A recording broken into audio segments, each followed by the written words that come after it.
Hey guys, what's going on? Haven't made a video in a while, just super busy into the new year. So obviously it's 2023. Did a lot last year, didn't make many videos, had a lot of things going on in my life. So I'm gonna try to do a way better job this year. I know I'm already starting off the year bad, but basically I wanted to make a video on basically stating January to the moon. It's real funny how this all happened. Wall Street analysts, people, they're talking about we're going to a recession, everything's gonna be so bad. And turns out really January has been the polar opposite of what everybody thought. And that's usually how the market usually works. Usually when everyone thinks one side, good or bad, usually the market does the opposite because there's no one else there to really do what everyone thinks it's going to do. So what I've been doing all 2022, dollar cost average, just buying my favorite stocks. I did sell Berkshire and Apple in the beginning of 2022. So I realized gained 68 or 70%, something along that line. So I did not tax loss harvest anything.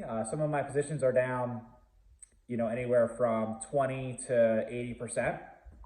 So it's not a big deal. I think most of them are going to turn around this year once we start getting, basically a Fed pause and then maybe a reduction in the back half there and stuff like that. I think we're going to see a lot of momentum go back into those stocks that are completely, hammered right now, because what people are going to do, they're going to run evaluations, they're going to see momentum trades. Well, people will start, individual investors will start probably firing Robinhood accounts up, and then you're going to get a lot of momentum behind these stocks that have, very beat down evaluations. That's my opinion on what's going to happen this year as a whole.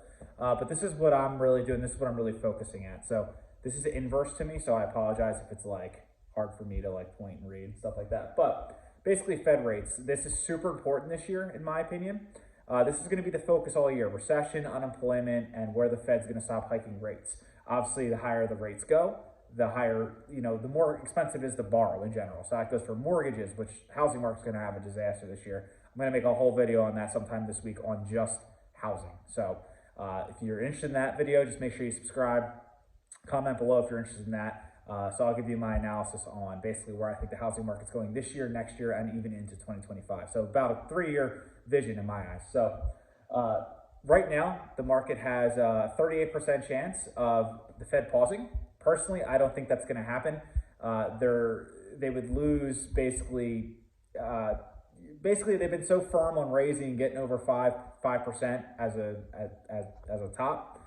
So I don't think that's going to happen. If they did that, that'd be way too bullish for the market. The market's already ran a lot in January, so I don't think they can and will do this, because they'll basically, it makes it look like they don't know what they're doing. So they won't do that, in my opinion. I think there's a very good chance. The market has this priced in 61% right now that they're going to do a 0.25 basis rate hike February 1st. I think that's correct. That's where I think they're going to fall in. They're going to talk real nasty to us, and they're going to say, oh, we're nowhere near stopping. We're going to 5%. The whole nine. So the market might pull down that if they believe it. I think most people are starting to catch on now, finally, that like they physically can't raise it anymore. Bond rates are dropping, all that stuff. People are calling their bluffs. Like, the economy's slowing down. Savings, savings is nothing. Credit card debt's at all-time highs. People are getting laid off left and right now. Housing market's coming down. Every indicator they need for inflation to come down is happening. So I just think they can't admit it. And I think the people that are smart and kind of do their own due diligence and research, you see these indicators and you should be buying. So I was buying all last year. Like I said, I went really heavy in October, November, December. And I'm glad I did, because we all thought January was going to be a bad month or a bad first quarter. Well, it's been great. My portfolio to date, year to date, it's up 19% right now. So it's crazy. I think the S&P is up 4.5%, 5% right now. My portfolio is up 19. So just puts in perspective, how crazy or how fast you can bounce back. I finished the year, I believe, unrealized. I finished down around 30, 35%. So I've gotten 19% of that back in 3 weeks. So I'm really only down, 11, 12%, getting back to even in my portfolio. Just dollar cost averaging all years, keeping my head down, staying consistent, not panicking. So that's really the way to do it, in my opinion. There's a 0% chance, which kind of scares me. Well, it depends how you look at it. If I'm a long-term investor, so I'm really not too worried about it. But if they do raise a half point, I think the market's going to panic. They're not expecting it. It's 0%. It's not priced in. The market will pull down anywhere probably from 3 to 6% the S&P, which is fine. I haven't bought a stock all 2023 yet. Just been adding cash, adding cash, adding cash. So I'm actually ready to go. I have the most cash in my account right now than I've had in the past year and a half. So I'm ready to go. So if that happens, by all means, I'm in no rush and I will gladly take advantage of good deals. I'll tell you what stocks I'm buying at the end too, or what I'm looking at. So yeah, end of 2023, there's a lot of people saying that we're gonna, the Fed says they're gonna hold all year. I don't buy that. I don't think the market buys that. I think they're gonna start cutting rates probably at the back end of the summer, early fall, when things start really falling apart. We might hit deflation. That's my opinion. That sounds a little crazy, but that's my personal opinion. We might go into deflation if the Fed doesn't U-turn quick enough, or they are too far off sides on the side of tightening, which they'll probably be. So that's my opinion. I think we're going to stop at 4.75. Their Fed saying we're going to go to 5.25. I don't think that's true. If we rate hike a quarter point, we'll be at 4.5 to 4.75 after the February 1st meeting. So that's good. Now, I do think inflation will be at 2 to 3% by the end of the year. So that's right in line where the Fed wants to be.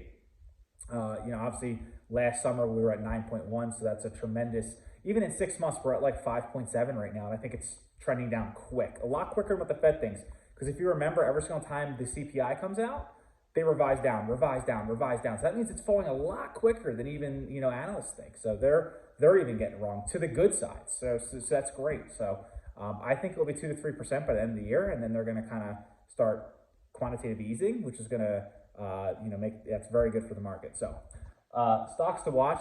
These are the core 4 I'm watching all month. Tesla is my biggest position. My cost base right now is 49%. I haven't bought this stock since 2019. I should have been buying it when it was under 115, 110. I was being a little greedy. I thought it was going to go down a little more, but it didn't. It's back up to 143, 145 right now. Tesla's earnings is tomorrow after the bell. That's going to be very interesting. I'll be watching that conference call. I might make a video on that and my thoughts. Obviously, if you're a long-term investor buying it right now, you're going to make 2 extra money probably in, a couple of years. So it's a good buy, but I don't want to get too overweight in something personally. So that's kind of why I'm holding off on it. My positions have been fully built out, and it's my biggest position in my portfolio. So I'm really not in a rush to make it any heavier, but if it's a really good deal, which it was in the low hundreds, I will probably average cost up in that case. So that is one I'm looking at. Apple is another one. This was a stock I sold exactly almost a year ago. I sold at 175 or something like that last winter. My cost base when I bought this, I think it was at like 65 or 68, so I made really good money on it. But if this gets to right around $100, it's just too rich for me right now. I think the consumer's out of money. They're gonna have a very hard time, and credit can only get you so far. And I think people are. I think people have that. I think the PE is like a PE is like a 25 or something right now. So to me, that's a little too rich. I'm a little weary on their guidance for this year. So I'm going to hold off on that, but I might start a new position if it gets closer to $100 a share. Google, this is one of my top positions too at this point. I'm up a good bit on this one too. I want this one to fall down a little more. They're going to have to compete with ChatGPT, which is what Microsoft's looking to acquire right now. They're in trouble if they do, because they don't really have any AI or anything like that, similar to that. So I think with that news, if that happens, Google's going to fall down a little more. So that is another one I am looking at potentially purchasing. I'd have to average cost up on that one too. I've been a Google shareholder for 3-4 years at this point. So, that's one I would like to make bigger also, kind of like Tesla. Last one is NVIDIA. I was buying this like crazy in October, November, and December when it was at like 125, 135, 140 a share. I started a position, I think in September, as it was like trending down like crazy. It's rallied back off the top of my head. I think it's at like, 190, almost 200 a share right now. So I'm up 70-80% on my cost base from just starting in September, October. It's now a top probably 5 position of mine. So all these, minus Apple, I don't own yet, but these 3 are top 5 positions of mine. I hold currently 17 stocks.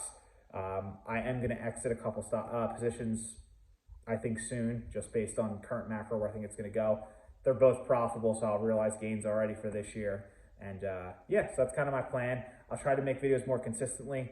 But yeah, this is my thoughts just from the Fed meeting, just an overview of January so far, what I'm focusing on. I have not bought this year yet. So if you guys like this video, make sure you subscribe. I'm trying to get to 1,000 subs by the end of this month. That might be hard because it's only a week left.